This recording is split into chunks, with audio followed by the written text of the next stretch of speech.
It was a cold winter morning in a small English village named Ravens Hollow. A layer of hard frost coated the graves surrounding the old church of St. Helena. The church stood silent on its small, windswept hill. The air was thin and sharp, carrying the scent of damp earth and decay. An unnerving quiet had settled over the village, broken only by the low whistle of wind. Wind through skeletal trees, wind through empty streets. It was not a day for warmth. It was not a day for comfort. It was a day for things long buried to be found. Inside the ruined church, workmen were repairing the floor. Their breath plumed in the frigid air under the weak light of portable lamps. They lifted a heavy flagstone, worn smooth by centuries of footsteps. Beneath it, dark, packed earth, a space that had not breathed for a very long time. A torch beam caught the glint of something wooden. A lid, dark and ancient-looking. Thick iron straps, rusted but unbroken. He called out, his voice echoed in the hollow nave. Other workers gathered. They dug with nervous energy. Tools scraped the soil. The earth gave way, revealing the full shape of a coffin, perfectly preserved, marked with strange symbols. Only one man remained. Dr. Lewis Carter did not move. A trembling hand touched the iron strap. Colder than the air, colder than the stone. He slid his fingers under the lid and lifted. A faint, musty smell, stale air and ancient dust. The lid shifted and fell back with a soft thud. Inside the coffin lay a young woman. She looked as if she were merely asleep, not dead. Her skin was pale but smooth, like fine porcelain untouched by time. Her dark hair spread like a silken wave. Her lips, soft and slightly parted, a simple white dress. Her hands folded peacefully, unblemished. For a long, breathless moment, no one moved. Then, a small thing happened. A flicker. Eyelids trembled, moving with slow, deliberate grace. Her eyes opened, clear and bright, the color of a winter sky just before dawn. She looked directly at Dr. Carter. A small sound. A whisper. Barely a breath. A fragile, lost question. Dr. Carter leaned closer. Breath held. He felt a chill, unrelated to the morning air. This was something else entirely. Something wrong. Where am I? She named herself Alara Whitmore, from Ravens Hollow Manor, and she said the year was 1725. Dr. Carter did not run. He took off his heavy coat and gently wrapped it around the girl's shoulders. He found a dusty blanket left by the workmen and covered her, shielding her from the cold air. He carefully closed the coffin lid again, as if to hide the impossible fact of her existence. He made a call, his voice steady despite the tremor in his hands. Soon, men from the village arrived, their faces a mixture of fear and curiosity. They carried her not to a hospital, but to a small, quiet room at the back of the church. The town did not want this strangeness spreading. The next day, Alara was taken to a private research facility, a quiet place far from the prying eyes of the world. Dr. Carter insisted on going with her. The scientists there were methodical and hushed, their movements precise and careful. They conducted small, simple tests. They listened to her heartbeat, which was strong and regular. Her skin was warm to the touch, her pulse steady, her breathing even and calm. She was, by all measures, a living, healthy young woman, an anomaly that breathed and spoke. The strangeness deepened when they tested her blood. The sample revealed tiny, shimmering particles suspended within her veins. They consulted books and charts, checked instruments and whispered to colleagues. None could name the substance. It had the gleam of silver but the dark undertone of iron, a metal that should not exist, flowing through the blood of a girl who should not be alive. Alara was quiet and composed, answering questions in her old-fashioned, formal speech. She spoke of a world of horse-drawn carriages, candlelight, and customs long dead.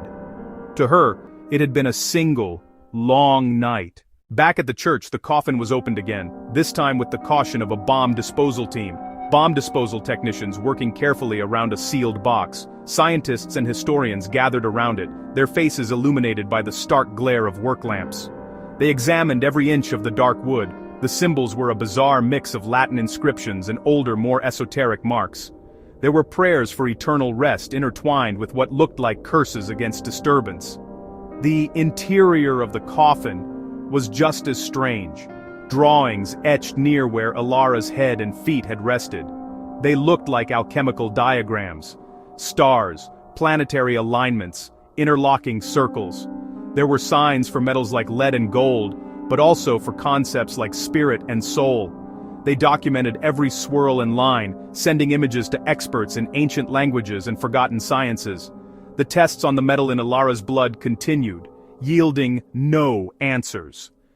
It defied classification.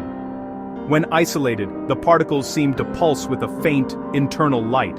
It was both a metal and something more. Some of the older researchers mentioned the legends of alchemy, the philosopher's stone, and the elixir of life. Faced with the unexplainable, the line between science and myth began to blur. Meanwhile, Dr. Carter felt a growing sense of dread. He recognized some symbols from obscure texts on hermeticism and alchemy, components of a ritual to bend nature's laws. The coffin was a vessel, an alchemical chamber designed to contain and preserve, carefully, deliberately engineered.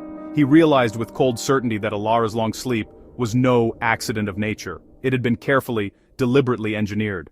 3 objects had been placed in the coffin with Alara, each one adding another layer to the deepening mystery. The first was a small handheld mirror. Its frame was made of tarnished silver, intricately worked with vines and thorns. The glass itself was not reflective, polished obsidian, black as a starless midnight sky, absorbing the light around it.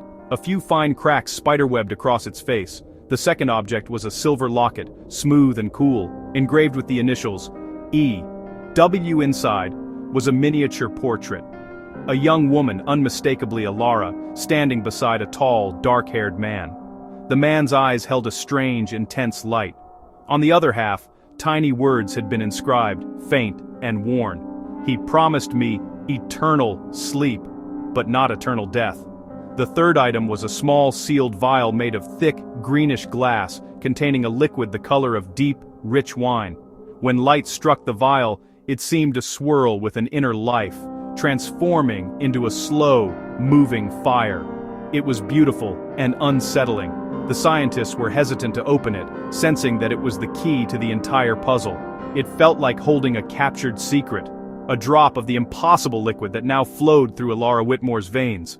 Dr. Carter held the locket in his palm, its weight heavier than it should be, eternal sleep, but not eternal death. He looked from the locket to the black mirror, then to the vial of glowing, red liquid. These were not keepsakes. They were tools, components of a forbidden ritual. He knew, with a certainty that chilled him to the bone, that the ritual was not yet over. He promised me eternal sleep, but not eternal death. Soft breath. In the quiet of the research facility, Alara began to remember, not in a flood, but in small fragmented pieces, like shards of a broken mirror. She told Dr. Carter about a man she had known. His name was Lord Ashbourne. He was not from Raven's Hollow, a traveler who seemed to carry the dust of distant lands, moving with a quiet grace, like a shadow in the daylight and a bright fixed star in the night. He did not seem to age, while others grew lined and gray. Lord Ashbourne remained unchanged. He possessed a soft, persuasive voice, and a hand that was surprisingly strong. He spoke of a gift, a secret knowledge that could halt the relentless march of time. He promised they could live beyond age and sickness. Their love preserved forever, unchanging and perfect. She recalled a night at Raven's Hollow Manor. The sky was clear and full of cold, distant stars. He came to her, holding a small, ornate glass filled with a red liquid that shone in the moonlight. He said it was the key to their future, a potion that would grant a life without end. She was young and in love. She trusted him completely. She drank the sweet, strange liquid. Her head grew light. The world softened at the edges. A profound peace settled over her, a deep and dreamless weariness. The last thing she remembered was his face leaning close, eyes burning with an emotion she could not name. He whispered words she could not recall. Then, she fell into a deep, profound sleep, and her next conscious thought was waking in the cold, dusty air of the church, centuries later. Dr. Carter buried himself in research. He spent long hours in dusty archives, the library, poring over old books and town records. He searched for any mention of Alara Whitmore and Lord Ashbourne. He found Alara's family in the parish registers. Her birth recorded, no record of her death. She had simply vanished from history around the year 1725. In a tattered book of local lore, he found a small, chilling entry about a mysterious man in Raven's Hollow. It did not name him Lord Ashburn. It called him simply, the Alchemist. The note, written in a cramped, fearful hand, spoke of a man who dabbled in strange arts. The villagers had feared him. They whispered that he was a soulbinder, a man who used forbidden knowledge to trap a person's life force in a vessel, holding it separate from the body. A noble girl from the manor was lost to his influence. Terrified townsfolk sealed the old church crypt and carved wards against a great evil. Meanwhile, the scientists at the facility finally unsealed the vial. The red liquid was subjected to a battery of tests. Under intense magnification, it was not a simple fluid.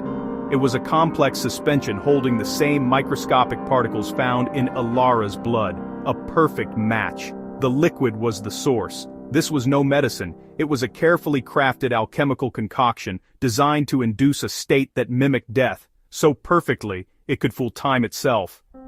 Dr. Carter pieced the story together. Lord Ashburn was the alchemist. He had not lied to Alara. He promised eternal sleep, a suspended animation, not final death. He placed her in a coffin designed to protect her, surrounded by the tools of his art, the locket, the mirror, the vial, but the villagers sealed the crypt and cut him off. He had been waiting for centuries for someone to open the way again. Alara grew more restless as the days passed. One night, a fierce storm broke over Raven's Hollow. In her room, Alara awoke with a sharp cry, trembling. A faint golden light flickered deep within her eyes. Miles away, the blackened mirror began to vibrate. The frame creaked. With a sound like ice shattering, tiny cracks raced across the obsidian. A shape formed, the face of a man, the man from the locket. His eyes burned like embers. For a moment, the sterile air smelled of wood smoke and dried roses. Then, the mirror shattered completely. Shards fell like black chimes. For an impossible breath, the man stood where the mirror had been, a tall, solid shadow. The sound was not heard in the lab, but in Alara's room, warm and clear, a voice that had crossed centuries. Dr. Carter shouted in alarm. Orderlies came running. Cameras recorded only a sudden electrical blur. When the lights steadied, the man was gone. So was Alara. Only the small vial remained on the table, pulsing with a faint crimson glow. The official story was a hoax. The authorities sealed St. Helena Church once more, boarding up doors and windows. The town tried to forget, but Dr. Carter could not. He had been there. He had heard the voice, felt the impossible cold. He kept the locket and the vial. It never stopped glowing. On quiet nights he would sit and listen. Sometimes a whisper came, soft and thin, like a voice carrying over a great distance. He promised me eternal sleep, but not eternal death. Patient and persistent as the dark.